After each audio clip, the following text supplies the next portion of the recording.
Good morning, CFC families, as I stutter over my words. It is week 5, new grammar, and this is what we did today in class. So I'm going to go over it with you here.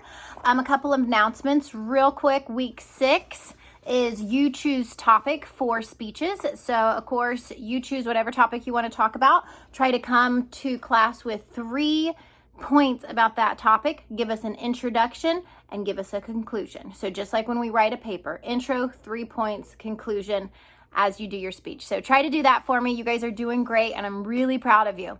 All right, so week 5, we kicked off. We will do week 6, 7, and 8, and then we get a break. So we kind of got to hit it running. We got 4 weeks in a row and then we will take a break. All right, so what did we do week 5? We did timeline. All right, timeline. Judah, trace out your J hand. Judah falls to Babylon. Temple destroyed. And like a piece of paper, I'm in the kids' room today, so I apologize. But like a piece of paper that we crumble up and throw it away. So Judah falls to Babylon. Temple destroyed.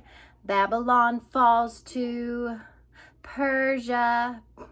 Jews return and rebuild the temple. Yay!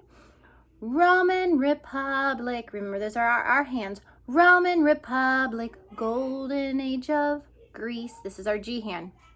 And then we do Peloponnesian Wars.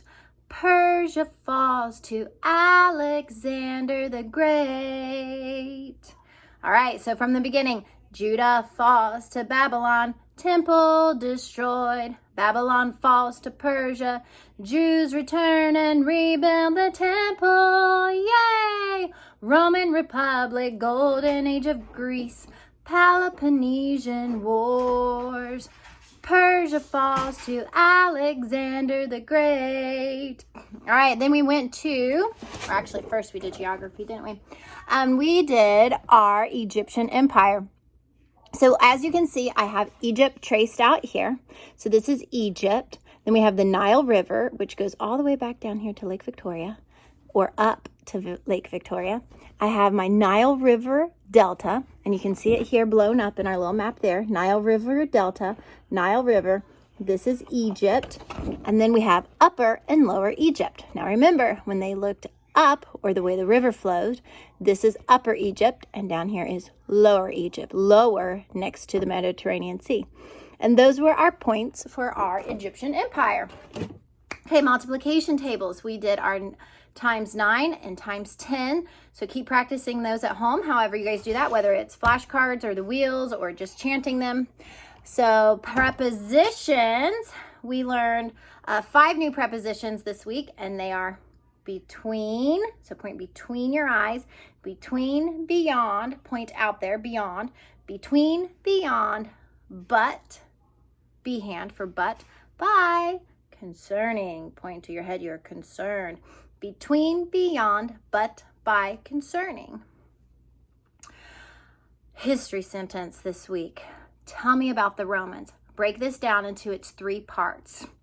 The Roman Republic became the Roman Empire when Augustus was crowned emperor in 27 BC. So we assigned kids parts. So if you were Augustus, you crowned yourself. You showed that you were an emperor with your E hand, showing that you had a sash on, that you were royalty. And again, you crowned yourself in 27 BC. So the Roman Republic became the Roman Empire when Augustus was crowned emperor in 27 BC. This was followed by the Pax Romana. Pax Romana means peace. It was a time of peace in the Roman Empire. So we just did peace signs. This was followed by the Pax Romana. Now in 8286, we said, hey, look, that's a number divisible by 2, 2, 8, and 6. It helps me remember things that way, so it is an even number. In 8286, the empire divided. So we had kids divide, or you can do this motion. The empire divided into Western and Eastern. Actually, it's Eastern and Western because they put it in alphabetical order. Eastern and Western Empire until the Germanic barbarians defeated the Western Empire in AD 476. In AD 476. So I'll sing it for you with the little motions that I have when I do it individually and not as a group. The Roman Republic became the Roman Empire when Augustus was crowned emperor in 27 BC. This was followed by the Pax Romana. In 82-86, the empire divided into Eastern and Western empires until Germanic barbarians defeated the Western Empire in AD 476. All right, good luck. Keep working on it. Okay, now we have our Latin llama. Latin llama, she had a birthday party. She turned 2, yay! All right, so she has her second birthday party, and she's being really sad, and she's like, nobody is even here for my birthday. I'm so sad. And then she hears a knock at the door. And she opens the door, and she looks, and she said, Puss! She gets so excited because Puss has come to her birthday party that she says, Eee! So she says, Puss, Eee! Which helps us to remember that the second declension noun endings start with us, e, o, o, us, e, o, o, us, e, o, o. Singular second declension, e, orm, is, os, is. E, orm, is, os, is. E, orm, is, os, is. Plural second declension. So hopefully that helps. We get to do Latin 4 times in the year. So we cover it 4 different weeks. So we have a lot of time to work on it, but I know you guys can do it. Then we did what are some major groups of invertebrates? All right, so we have motions. Of course we have motions. Sponges, squeeze your hands like you have sponges in your hand and you're squeezing the water out of them. Stinging cell animals. So this is my animal and this is my stinger on my other animal. Ah! And we say, ouch! Flatworms, roundworms, segmented worms. So chop them up. They have little segments in them. Flatworms, roundworms, segmented worms, mollusks, which can be octopus or octopi, and there's also snails are all in that group. So I always do this for octopus, mollusks, sea stars, and arthropods, which are spiders.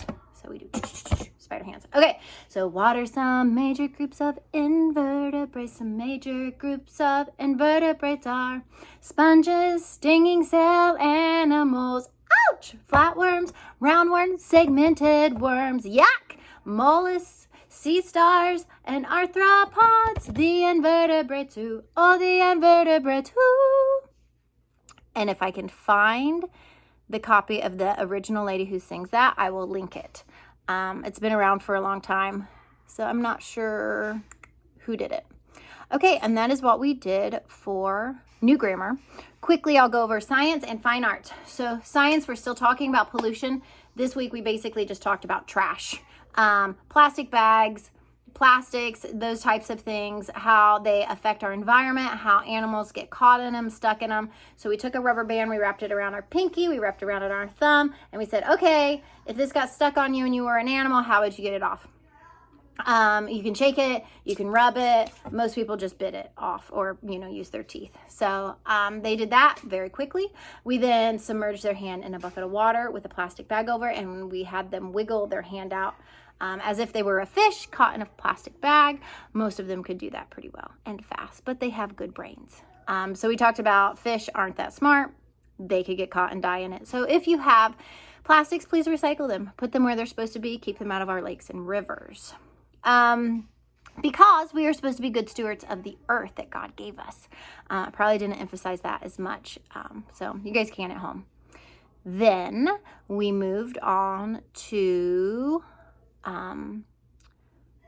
oil and water, how it doesn't mix, but detergent breaks down that oil. It breaks down the molecule. And so the molecules of your oil will be attracted to the detergent and they want to cling to it. So it breaks up that oil and it creates a bunch of little bubbles. And when that happens, it's great when we're cleaning. But if I had a little bird who had oil all over its feathers, or a duck or geese, and they get into water that has a lot of detergent on it, it'll actually strip that oil away from the birds, making it very dangerous for them and can cause them death, because then they can sink and they can't float anymore and they won't be able to fish well. So we just talked about that, how if you have detergent or dirty soap water, make sure it goes down the drain so that it can get cleaned properly and keep it out of our lakes and oceans. So we are good stewards of what God gave us. Perspective. I taught them 2-point perspective. We worked on, it was the Parthenon. I think that's right, Parthenon. I know there's like 3 that basically all look the same. But anyway, we worked on 2-point perspective. They did such a good job. So you can continue to work on that if you want to. There are so many YouTube videos out on how to draw different buildings like that in 2-point perspective. Or if you have an opportunity, check out Art Hub for Kids. It's a YouTube channel. And that is one-dimensional drawing, but it kind of starts a foundation for drawing if you have a kid who's interested, and then they can go from there. And that is what we did for week 5. If you guys have any questions or concerns, let me know. We had posted a bunch of stuff in the group me about upcoming events. Heidi St. John is going to be here. I think it's October 1st or 3rd. I'm not sure. Aaron Pinner and Miss Caroline Turek are going to be playing at a concert. I think it starts at 6:30 on Friday. Also on Friday, a free event at Woodring Airport is the Vance is having its 80th birthday. And so there's a free event, starts there at 5 for families, food trucks, bouncy houses, face painting, followed by a dance that you can buy a ticket for if anyone is interested. I will be there.